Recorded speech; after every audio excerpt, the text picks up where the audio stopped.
Ginseng ng Pinas. Alam nyo ba na ang ugat ng colitis ay isa sa tinaguriang ginseng ng Pinas?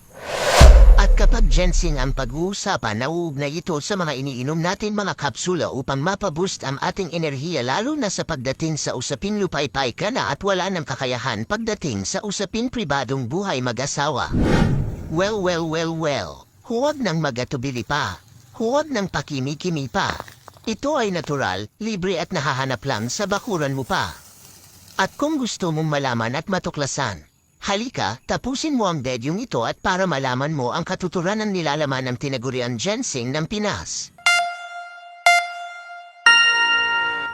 Ang ugat ng colitis. Ang kwento sa likod ng ugat ng colitis. Ngunit bago natin himay-himayin, ating munang alamin ang mga sekreto na nakapaloob sa halamang colitis. Ano nga ba ang colitis? Tuklasin natin ang lahat ng kailangan mong malaman tungkol sa colitis, kabilang na ang mga ugat nito na tinaguriang ginseng ng Pinas. Humanda upang matuklasan kung bakit ang pagdaragdag ng maraming nilalamang halaman na ito sa iyong mga gamot ay maaaring isa sa mga pinakamahusay na desisyon na gagawin mo para sa iyong pangkalahatang kailangan at kagalingan. Ang isang natatanging aspeto ng colitis ay ang parehong ang mga buto, dahon at maging ang ugat nito ay napapakinabangan. Ang mga buto ay kadalasan ginagamit tulad ng mga butil at maaaring lutuin katulad ng kanin. Samantala, ang mga dahon ay gumagawa naman ng isang mahusay na karagdagan sa mga salad o stir fries. Ngunit iilan lang ang nakakabatid na ang pinaglagaan ugat pala ng colitis ay isang malahimalang herbal na nakakatulong sa pagpapataas ng libido ng isang lalaki. Isa sa pangunahing suliranin ng buhay mag-asawa na kung saan ito ay hinahanapan ng paraan ng mga lalaki upang mapasaya ang buhay nilang mag-asawa. Subalit hindi lang sa ganitong mga paraan may malaking pakinabang ang pinaglagaang ugat ng colitis.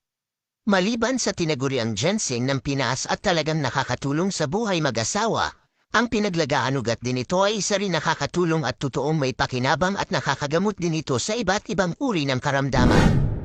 Ang pag-inom ng ugat ng colitis ay mabisa sa mga taong nagdaranas ng UTI o urinary tract infection.